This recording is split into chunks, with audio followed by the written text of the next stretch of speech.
It was pretty short, wasn't it? That was good. Well, thank you. It sounds like you're warming up for Tampa, maybe.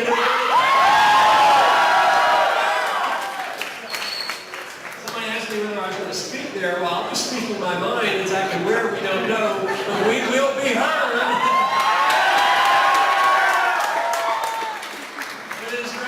Enthusiasm this evening to come out for Tom. Tom I've known for several years, and he's a brave soul. He endorsed me for the presidency. Thank you.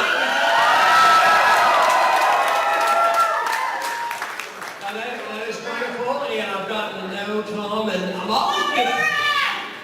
I've often been impressed with, every once in a while I meet a politician, maybe 3 or 4 or 5, that actually continue to study and read and understand economics, and he's been doing this, and that really puts a lot of confidence in Tom for me, because he's really a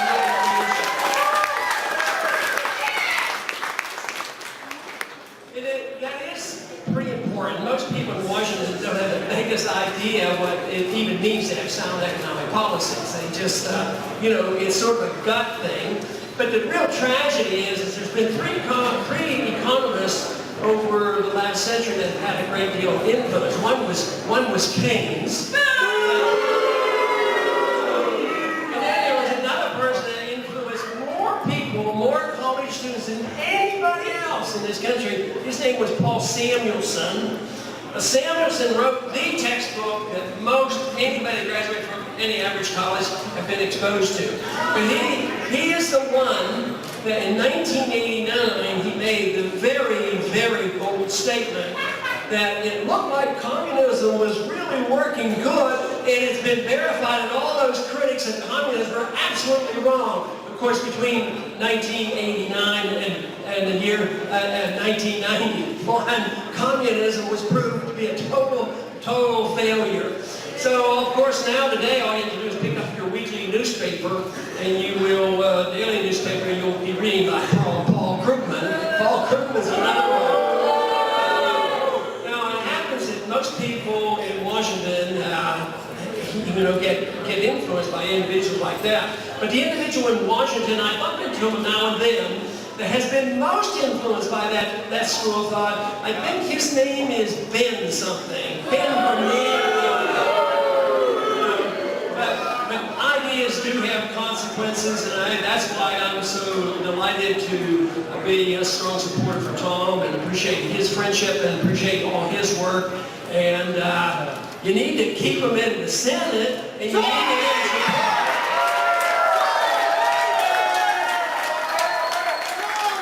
Because someday you might decide you need to send him to Washington. There's probably a job.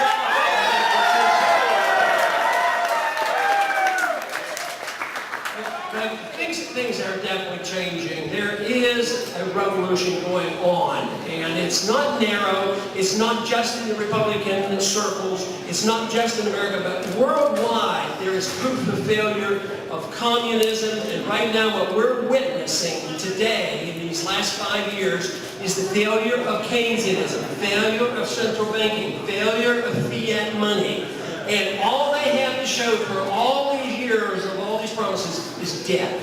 And they don't know how to get out of it, so what do? They say, well, we do have a problem, they admit that. What they say is, we need more spending, more debt, and print more money. And then they wonder why we haven't gotten out of the recession, depression that's going on.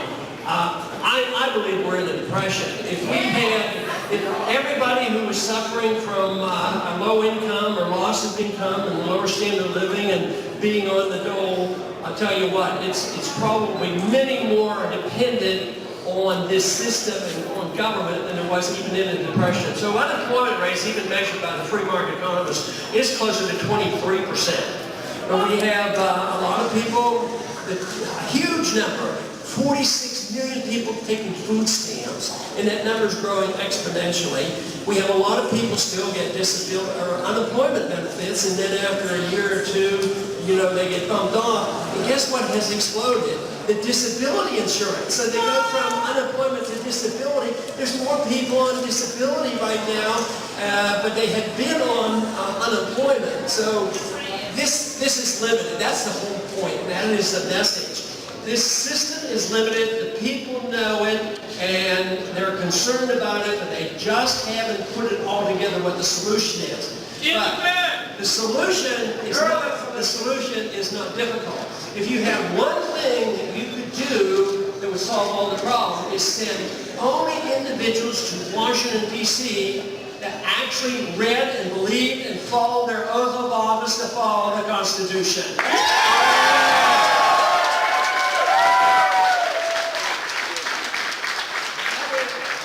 That would give you a strong national defense without being the policeman of the world. It would give you a strong currency and prevent the Fed from printing money because the Fed wouldn't exist.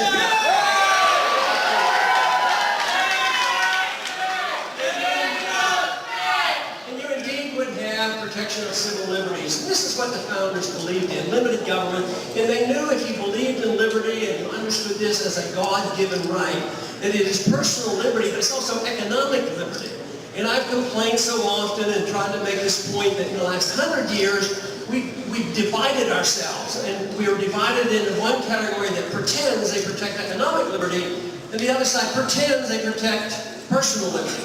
But it's all one and the same. It's our right. If you have a right to your life and you own and are responsible for your own body and what you produce, you ought to be able to keep what you produce as well. Which of course means that not only would we not have a Federal Reserve System, we would not have an income tax under that system of government of free labor. And as our government grows, it's always at the expense of personal liberty. And as personal liberty is diminished, the standard of living goes down. And this is what we're witnessing. Over the many years, in the last 100 years, since the Fed was created, yes, we were ups and downs, but there was still a lot of productivity. But right now, the productivity isn't happening. The world still trusts us because we are a wealthy nation and a powerful nation, so they're still saying, well, we'll still take your dollars. But how long will they keep taking our dollars? Because when they take our dollars, guess what happens? Production goes overseas. We're not producing because they're taking our dollars and we're sitting around waiting and just accepting these goods and services. But that is coming to an end. That is what's been discovered in these last 5 years. In 2007, when I ran before, and 2008, it was just barely cracking the ice on some of these issues.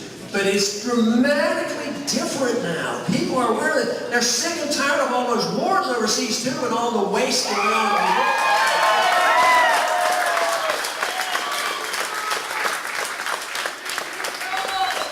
I've always said a revolution, a true revolution, an ideological revolution, just as Keynesianism infiltrated both parties, the true revolution has to infiltrate the whole people. And I'm sure you heard that just about a week ago, we had a vote and we tested this, and we had bipartisan support and easily beat the Democrats on auditing the Fed.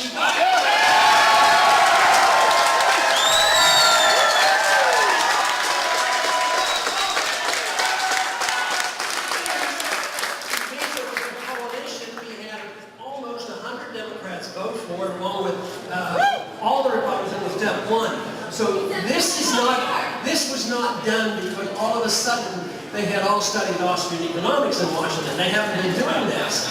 But a lot of you people had sent a message to your members of Congress, and they got the message. So that's the way it works. The people's attitudes will be reflected in their Congress if you let them be known. And this is why this has been so important, because the people are waking up and it's a big issue. You just can't have these deficits if you had all this money.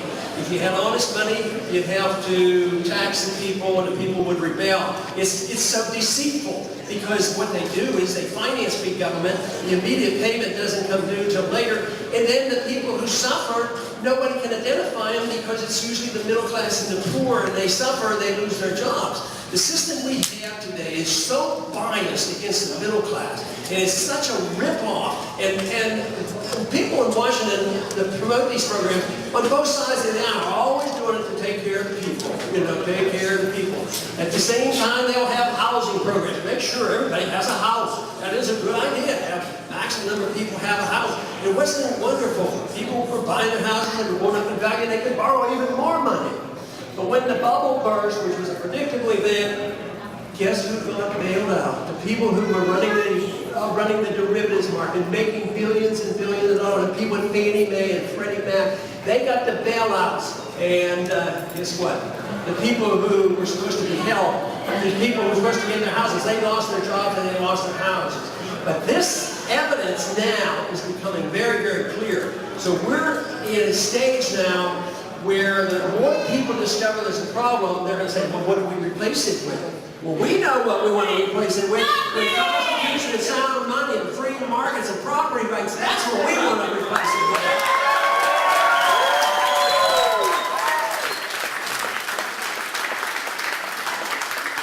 The 20th century has shown that communism and pure socialism fails. And that was predicted by Mises, the great Austrian economist. As early as 1912, he said that it won't work because of those pricing structure.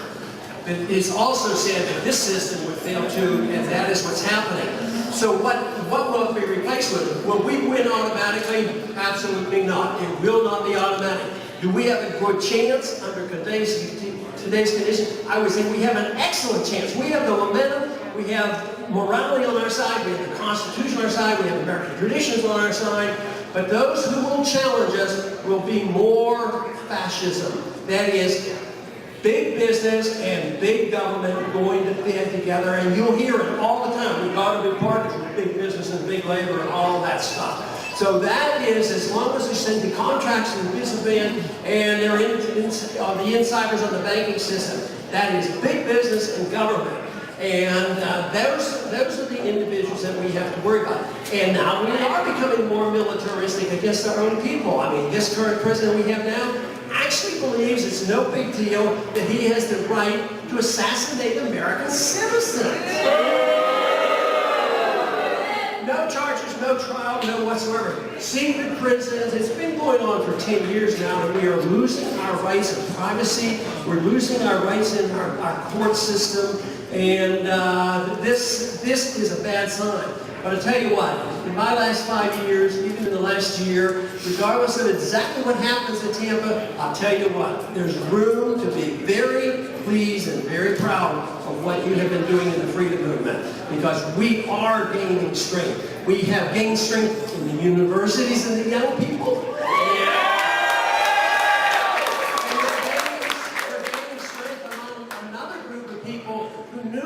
Right, but sort of dropped out. They tried to hold things together intellectually, and they are the remnant. And the energy that comes from the young people is overflowing into this group of individuals that now are coming out and getting involved. So I see a lot of reasons to be optimistic, but not overly confident.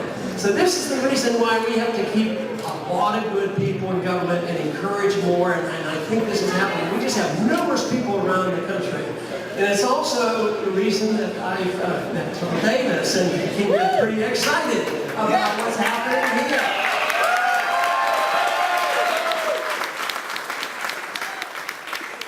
So I want to now go ahead and introduce Tom. I want you to give him a really, really great reception. And I want to thank Tom for all his work and effort, because with people like Tom Davis, we can win this fight and win the battle for liberty.